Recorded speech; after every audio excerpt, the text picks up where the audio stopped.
Doutor, a equipe médica concorda com a defesa do ex-presidente de que ele precisa estar numa domiciliar por uma questão de segurança dele, para que não aconteça de novo o que está acontecendo?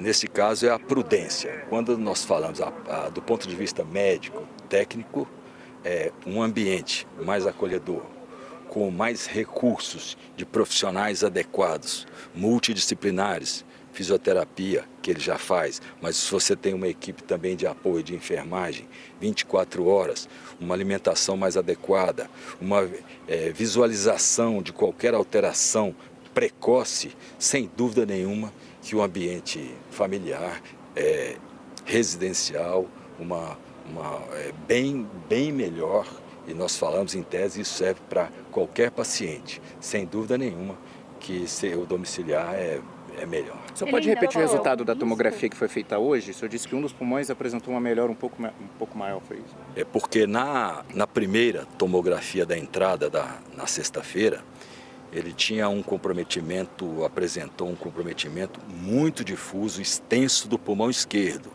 até o ápice. A base, a gente divide os pulmões em lóbulos. E parcialmente do lado direito. Mas a preocupação maior foi nesse comprometimento esquerdo. A ausculta pulmonar, o exame clínico, que é muito importante, já mostrava uma regressão bastante discreta, mais progressiva. É o que nós fazemos a avaliação praticamente o tempo todo. Aí hoje, comparando as tomografias, a gente vê uma melhora do pulmão direito, também uma melhora no pulmão esquerdo, mas no pulmão esquerdo é que a gente ainda observa uma imagem razoável de comprometimento e já com sinais inflamatórios, como eu falei, já era esperado, inclusive com a telectasia, que é um murchamento dos colapsos dos alvéolos, que tende a regredir com a fisioterapia intensa. Observando prognóstico para o futuro, o que é meio temerário, que nós nos preocupamos, mas não tem como saber agora, é quando esse processo inflamatório cicatriza, pode formar endurecimento do pulmão, pode formar o que nós chamamos de fibrose. Fibrose nós só poderemos saber mais tarde, vamos torcer para que não aconteça. A fibrose é um quadro normalmente mais crônico, que limita mais o paciente em termos de desempenho físico, respiração e cansaço. Então isso é uma preocupação nossa que está no radar, mas nós estamos trabalhando muito para que não aconteça. Doutor, como é que está o ex-presidente? Ele está tranquilo, está abatido? O senhor falou em fisioterapia, como é que está a rotina dele? Ele está muito disciplinado em relação à fisioterapia, à alimentação, todas as recomendações que nós estamos passando para ele, ele está disposto a fazer, mas percebemos sim o presidente mais abatido, ele, como eu falei, uma preocupação maior do que das outras vezes, desde o início. Ele sentiu o que estava acontecendo, a realidade. Ele sentia falta de ar, doutor? Para o paciente, o que significa esse quadro, né? A falta de ar é porque no processo infeccioso e inflamatório do pulmão, você obstrui as vias aéreas, é onde passa o ar. Então você fica realmente dispneico, com falta de ar e cansaço. Houve uma redução parcial, mas ainda está cansado, a gente percebe, uma tosse seca ainda persiste, sem secreção. Ele está soluçando, está vomitando? Soluçou ontem à tarde, aí de ontem, ontem à tarde não, mais cedo, praticamente nas últimas 24 horas, não. Nós introduzimos também mais um medicamento nessa internação, ele já tomava 2 especialmente para o soluço, e agora nós introduzimos um terceiro medicamento para tentar minimizar o máximo possível essas crises de soluço. Doutor, em relação às visitas, está limitado ainda só os filhos e a esposa?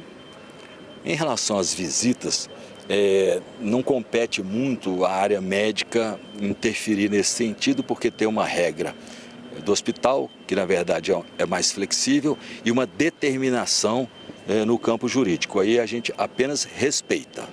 No caso dos antibióticos, ele... Como? Desculpa. São 3 antibióticos para pneumonia.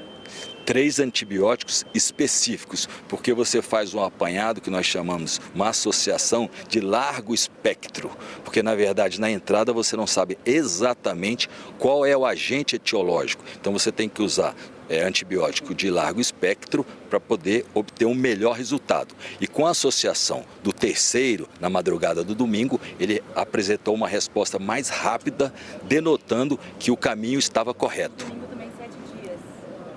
Mais ou menos isso. Aí encerra-se o ciclo do antibiótico, aí cuidaremos da parte inflamatória e recuperação do dano, que eu te falei da injúria, do dano, da agressão, da infecção e inflamação no pulmão, que é um processo também mais lento. Então, por isso que os senhores não têm uma data para a alta da UTI, é isso, doutor? Ele tem que continuar 11 horas 13 minutos, você acompanha ao lado direito o médico do ex-presidente da República falando com a imprensa. Inclusive, nosso repórter Pedro Moreira aparece ali do ladinho esquerdo da sua tela, dentro desta parte onde está o médico. Do lado esquerdo mesmo da sua tela, nós temos Renan Filho, ministro dos Transportes, porque o governo está correndo ali atrás de medidas para evitar que ocorra uma greve dos caminhoneiros. Só para fazer o fechamento aqui do que foi dito pelo médico, que por enquanto não tem previsão de alta hospitalar, tampouco de momento para Jair Bolsonaro ir para o quarto, que ele foi questionado também. O senhor avalia que se fosse uma prisão domiciliar seria melhor? Aí o médico ali, claro, não diz respeito ao médico opinar sobre as andanças da justiça e ele, por isso que ele manteve essa postura, né, de muita cautela na fala, mas foi enfático, dizendo que com toda certeza um ambiente familiar e residencial é muito melhor para quem está doente. Falou sobre a melhora nos pulmões, disse que a questão pulmonar, o que mais apresentava problemas era o esquerdo, no ex-presidente da República, na sexta-feira, e um pouquinho no direito. Desde então, apesar de muito lento, esse cenário de melhora é progressivo, que o ex-presidente está disciplinado, mas muito abatido e que na questão dos soluços já tomava 2 remédios para soluço, agora introduziram mais um, são 3 remédios só para tratar o soluço do ex-presidente da República. Estou aqui com o Theo Cury, nosso analista, para a gente tratar sobre esse pedido de prisão domiciliar para Jair Bolsonaro. Mais um. E em meio a tudo isso, temos não só Flávio Bolsonaro conversando com Alexandre de Moraes, outros personagens, inclusive familiares, aliados do ex-presidente, têm procurado o ministro. Exato. Mais do que o pedido e o mérito do pedido é o endosso de quem faz o pedido. Acho que isso que é o importante. A gente está falando do Flávio Bolsonaro, um pré-candidato à presidência da República, senador da República, integrante do clã Bolsonaro, da direita, que critica muito o Supremo Tribunal Federal, mas ao mesmo tempo o Flávio também é advogado, faz parte dos advogados do ex-presidente da República, Jair Bolsonaro, foi ao Supremo Tribunal Federal ontem para conversar com o ministro Alexandre de Moraes, um gesto importante, um gesto que faz parte dessa ofensiva do entorno do ex-presidente para tentar conseguir essa concessão da domiciliar a Jair Messias Bolsonaro. Não é o primeiro, no começo desse ano,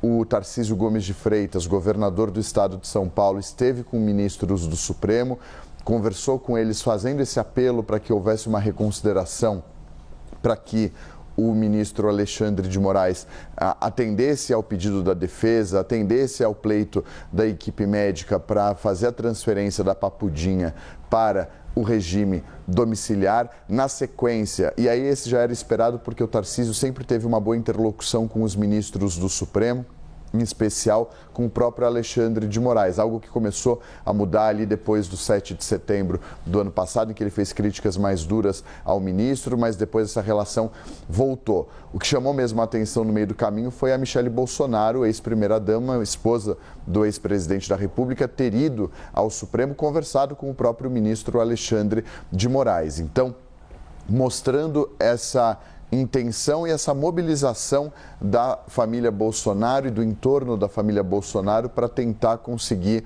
essa mudança de entendimento do ministro Alexandre de Moraes. Muitos desses aliados do ex-presidente, Carol, acreditam que agora vai. Resta saber se essa vai ser a avaliação do ministro. Há uma percepção desse agora vai por conta do cenário, do contexto macro, em que há um desgaste institucional da imagem do Supremo Tribunal Federal causado pelo Banco Master, por essas relações e supostos envolvimentos de ministros do Supremo com pessoas ligadas e diretamente também ao Daniel Vorcari, que uma decisão como essa é a aposta dos aliados do ex-presidente Jair Bolsonaro, que essa decisão de domiciliar ao ex-presidente poderia trazer um certo alívio em meio a essa pressão que o Supremo vem sentindo.